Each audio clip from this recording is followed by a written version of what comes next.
दुनिया के तमाम देश आज की डेट में खुद ही भारत के दरवाजे के ऊपर आकर हमारे साथ फ्री ट्रेड एग्रीमेंट साइन करने के लिए इसलिए बेताब हो रहे हैं क्योंकि भारत आज की डेट में न सिर्फ 140 करोड़ लोगों की मार्केट है बल्कि तेजी से ग्रो होती इकोनॉमी भी है, जो ग्लोबल स्टेज के ऊपर एक रिलायबल, भरोसेमंद और एक स्टेबल डेमोक्रेटिक पार्टनर है। हमारी पॉलिसीज रातों रात चेंज नहीं होती हैं। जहां पर चाइना की पॉलिसीज अक्सर दूसरी कंट्रीज को डेब्ट ट्रैप या स्ट्रेटेजिक प्रेशर्स में डाल देती हैं, अमेरिका में प्रेसिडेंट बदलने के बाद रातों रात पूरी फॉरेन पॉलिसी फ्लिप हो जाती है। यूरोपियन कंट्रीज थोड़ी भरोसे लायक थी लेकिन वहां पर भी ग्रोथ नहीं आ रही है। इन सभी प्रॉब्लम्स के बीच भारत एक बैलेंस के साथ सामने वाली कंट्रीज के लिए एक बहुत ही बेहतरीन ऑप्शन के रूप में उभर रहा है, जिसके चलते दुनिया के तमाम देश एक के बाद एक भारत के साथ फ्री ट्रेड एग्रीमेंट साइन करने के लिए आ रहे हैं। इस बार साउथ अमेरिकन कंट्री ने भारत के साथ फ्री ट्रेड एग्रीमेंट सिक्योर करने के लिए भारत को एक ऐसा ऑफर दिया है जो आने वाले 150 सालों तक भारत की सबसे बड़ी प्रॉब्लम को सॉल्व करने वाला है। ये तो हम डिस्कस करेंगे ही, लेकिन इसके साथ साथ Iran war, Russia, Oman, DRDO and इसके अलावा भी काफी सारी इंपॉर्टेंट न्यूज आ रही हैं जो आपको बाकी चैनल्स के ऊपर देखने को नहीं मिलेंगी, इसलिए वीडियो को एंड तक देखिएगा। सबसे पहले बात करते हैं भारत की डिफेंस एंड वेपन्स की research and development agency DRDO को लेकर। रेफरेंस के लिए आपकी स्क्रीन के ऊपर आर्टिकल का स्क्रीनशॉट है।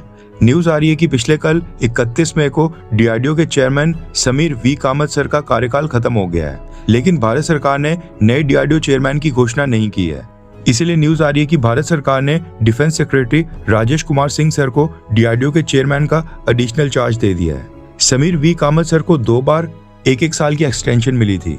हो सकता है कि सरकार अगले कुछ हफ्तों में DRDO के लिए एक डेडिकेटेड चेयरमैन अपॉइंट कर ले, क्योंकि DRDO अपने आप में एक बहुत ही बड़ा इंस्टीट्यूशन है जिसको लीड करने के लिए साइड पर एक डेडिकेटेड चेयरमैन होना जरूरी है, जिसका सारा फोकस अकेले DRDO के ऊपर होना चाहिए, ना कि एडिशनल चार्ज के भरोसे हमें DRDO को छोड़ देना चाहिए। नेक्स्ट अपडेट आ रही है भारत और ओमान को लेकर। रेफरेंस के लिए आपकी स्क्रीन के ऊपर आर्टिकल का स्क्रीनशॉट है। न्यूज आ रही है कि भारत एंड ओमान ने जो आपस में फ्री ट्रेड एग्रीमेंट साइन किया था वो आज 1 जून से लागू हो गया है। ओमान 5वां देश है जिसके साथ मोदी सरकार ने ट्रेड एग्रीमेंट साइन किया है और साइन होने के बाद इम्प्लीमेंट हो गया है। इससे पहले मॉरिशस, उसके बाद UAE यानी यूनाइटेड अरब अमीरात, उसके बाद ऑस्ट्रेलिया, देन उसके बाद यूरोपियन फ्री ट्रेड एसोसिएशन, इन सब के साथ ट्रेड एग्रीमेंट इम्प्लीमेंट हो गए हैं। ओमान की बात करें तो अभी ओमान हमारा इतना बड़ा ट्रेड पार्टनर नहीं है जितना बड़ा UAE है। मिडिल ईस्ट में UAE हमारा सबसे बड़ा ट्रेड पार्टनर है। UAE के साथ भारत का बायलैटरल ट्रेड $100 बिलियन को क्रॉस कर गया है, जबकि टारगेट अराउंड $200 बिलियन का सेट किया गया है। ओमान की बात करें तो ओमान के साथ भारत का बायलैटरल ट्रेड केवल $11 बिलियन का है। $4 बिलियन के भारत ओमान को एक्सपोर्ट करता है और $7 बिलियन का सामान हम ओमान से इंपोर्ट करते हैं। नेक्स्ट अपडेट आ रही है भारत और चिले को लेकर, जो साउथ अमेरिका की सबसे इंपॉर्टेंट कंट्री में से एक मानी जाती है। चिले ने भारत के साथ ट्रेड डील सिक्योर करने के लिए भारत को एक बहुत ही ह्यूज ऑफर दे दिया है, जो भारत की चाइना के ऊपर निर्भरता को काफी हद तक अब कम कर देगा। रेफरेंस के लिए आपकी स्क्रीन के ऊपर आर्टिकल का स्क्रीनशॉट है। न्यूज आ रही है कि भारत और चिले के बीच जो कॉम्प्रिहेंसिव इकोनॉमिक पार्टनरशिप एग्रीमेंट यानी कि सेपा ट्रेड एग्रीमेंट के ऊपर बात चल रही है, इसी डील को जल्दी से क्लोज करने के लिए चिले ने भारत को एक ऑफर दिया है, जिसके तहत चिले के अंदर जो वहां पर क्रिटिकल मिनरल्स हैं वो भारत को उसका एक्सेस देने के लिए तैयार हो गए हैं। चिले ने भारत को ऑफर दिया है कि भारतीय कंपनीज उनके देश में जाकर लिथियम, कॉपर और कोबाल्ट जैसे जितने भी क्रिटिकल मिनरल्स उनकी टेरिटरी के अंदर है उसकी माइनिंग कर सकती हैं, और दोनों देशों के इंटरेस्ट के लॉन्ग टर्म सप्लाई चेन में एक दूसरे के साथ एस्टेब्लिश किए जा सकते हैं। चिले के पास दुनिया के लगभग 30% लिथियम रिजर्व्स हैं और कॉपर के भी दुनिया में सबसे बड़े रिजर्व्स में से एक चिले के पास ही मौजूद हैं। इसी वजह से दुनिया भर की कंपनीज चिले में इन्वेस्टमेंट करने और वहां पर माइनिंग करने के लिए इंटरेस्टेड है, लेकिन चिले भारत की 140 करोड़ लोगों की मार्केट का इजी एक्सेस चाहता है। इसीलिए चिले ने ये डील क्लोज करने के लिए भारत को अपने क्रिटिकल मिनरल्स का एक्सेस देने का ऑफर दिया है। अगर भारत को चिले के इन क्रिटिकल मिनरल्स का एक्सेस मिल जाता है तो भारत आने वाले 10 से 15 सालों तक बिल्कुल टेंशन फ्री रह सकता है। कई लोगों को तो पता नहीं होगा कि क्रिटिकल मिनरल्स की इंपॉर्टेंस इतनी ज्यादा हो गई है कि इनको क्रूड ऑयल से भी इंपॉर्टेंट माना जाता है। क्रूड ऑयल का फिर भी इलेक्ट्रिक व्हीकल्स या फ्लेक्स इंजन के रूप में ऑल्टरनेटिव मिल जाएगा, लेकिन क्रिटिकल मिनरल्स की रिप्लेसमेंट बिल्कुल नहीं हो पाती है। ऊपर से electric vehicles, mobile phone, laptops, AI servers और एडवांस्ड इलेक्ट्रॉनिक्स जितने भी फ्यूचरिस्टिक या डिफेंस इंडस्ट्रीज हैं, ये सब क्रिटिकल मिनरल्स के ऊपर हैवीली डिपेंडेंट है। इसीलिए कई बार ये कहा जाता है कि जिस देश के पास भी क्रिटिकल मिनरल्स की सप्लाई होगी वही देश फ्यूचर टेक्नोलॉजी और मैन्युफैक्चरिंग की रेस में सबसे आगे रहेगा। अब भारत के लिए ये ऑफर और भी इम्पोर्टेंट है क्योंकि ईवी बैटरी से लेकर mobile phone, semiconductor, chips, solar panels और डिफेंस इलेक्ट्रॉनिक्स तक हर एक इंडस्ट्री में इन क्रिटिकल मिनरल्स की जरूरत भारत को है, जिसके लिए हम चाइना के ऊपर निर्भर हैं और हर साल चाइना से कई बिलियन डॉलर्स के क्रिटिकल मिनरल्स हम चाइना से इंपोर्ट कर रहे हैं। लेकिन अगर चिले के साथ ये क्रिटिकल मिनरल्स की डील सक्सेसफुली साइन हो जाती है तो भारत को डायरेक्ट एक्सेस मिल सकता है और इसका फायदा ये भी होगा कि फ्यूचर में सप्लाई डिस्ट्रप्शन का भी खतरा नहीं होगा। अभी हम देख रहे हैं कि ईरान वॉर के कारण क्रूड ऑयल और गैस की सप्लाई चेन कितनी प्रभावित हो गई है। ऐसे में कल को चाइना अगर क्रिटिकल मिनरल्स की सप्लाई चेन भारत के लिए रोक देता है, हमारे पास एक ऑल्टरनेटिव होना ही चाहिए और चाइना के ऊपर ज्यादा निर्भरता अच्छी नहीं है। अभी तो भारत के पास कई सारे ऑप्शंस हैं, लेकिन कल को क्रिटिकल मिनरल्स की डिमांड लगातार आगे बढ़ते जानी है। ऐसे में भारत को अपने लिए नई नई सप्लाई चेन्स के ऑप्शंस लगातार तलाश करने होंगे, ताकि एक रूट से क्रिटिकल मिनरल्स अगर आना बंद हो जाते हैं तो हम दूसरी सप्लाई चेन के ऊपर शिफ्ट हो पाएं। सेम जैसे ईरान वॉर में हुआ, स्ट्रेट ऑफ होर्मुज बंद हुआ तो हमने डाइवर्ट कर रशिया और वेनेजुएला से सप्लाईज लाना स्टार्ट कर दिया था। चिले चाइना के ऊपर से अपनी डिपेंडेंसी को कम करना चाहता है, इसलिए भारत को एक स्टेबल, डेमोक्रेटिक और लॉन्ग टर्म बिजनेस पार्टनर के रूप में देख रहा है। और ये जो भारत की छवि बनते जा रही है, यही कारण है कि ये सारे देश एक एक कर भारत के पास आ रहे हैं, हमारे साथ ट्रेड डील साइन करने के लिए भारत को इतने बेहतरीन ऑफर दे रहे हैं। नेक्स्ट अपडेट आ रही है भारत के पड़ोस में स्थित पाकिस्तान से। ईरान वॉर के बीच जो अमेरिका और डोनाल्ड ट्रंप एडमिनिस्ट्रेशन ने पाकिस्तान को इन्वॉल्व कर लिया है, उसकी वजह से अब इंटरनेशनल स्टेज में पाकिस्तान को इसका खूब फायदे मिलता दिखाई दे रहा है। पाकिस्तान की इंटरनेशनल लेवल के ऊपर रिकॉग्निशन इतनी ज्यादा बढ़ गई है कि यूरोपियन लीडर्स भी अब पाकिस्तान की विजिट करने लग गए हैं।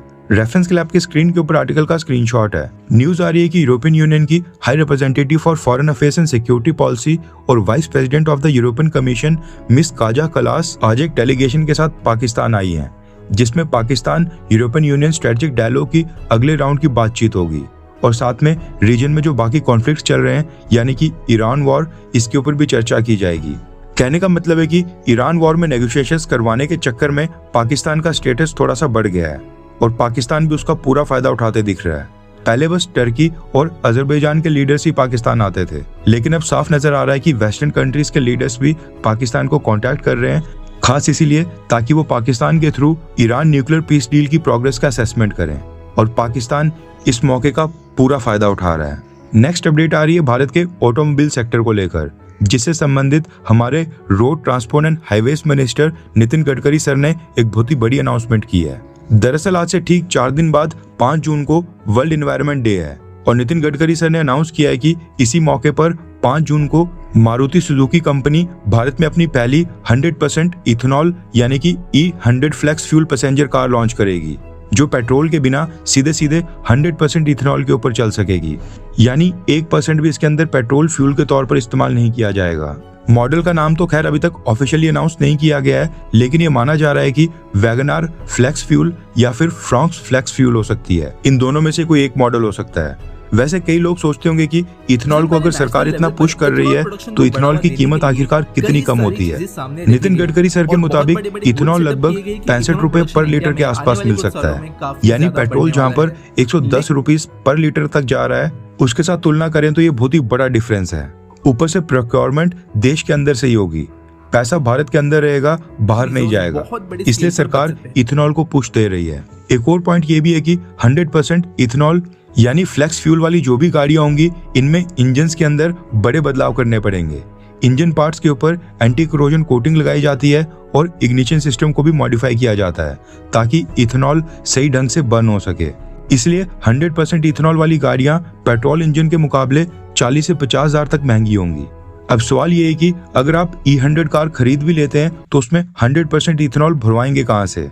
अभी तो खैर मार्केट में 100% इथेनॉल वाली गाड़ियां इतने बड़े स्केल के ऊपर आई भी नहीं है, लेकिन इसके लिए नितिन गडकरी सर ने जानकारी दी है कि सरकार अगले 2 सालों में देश भर में लगभग 5000 नए E100 डिस्पेंसिंग पंप्स लगाने की प्लानिंग कर रही है, यानी पेट्रोल पंप्स के ऊपर ही पेट्रोल और डीजल के साइड बाय साइड 100% इथेनॉल वाला E100 फ्यूल भी अवेलेबल करवाया जाएगा।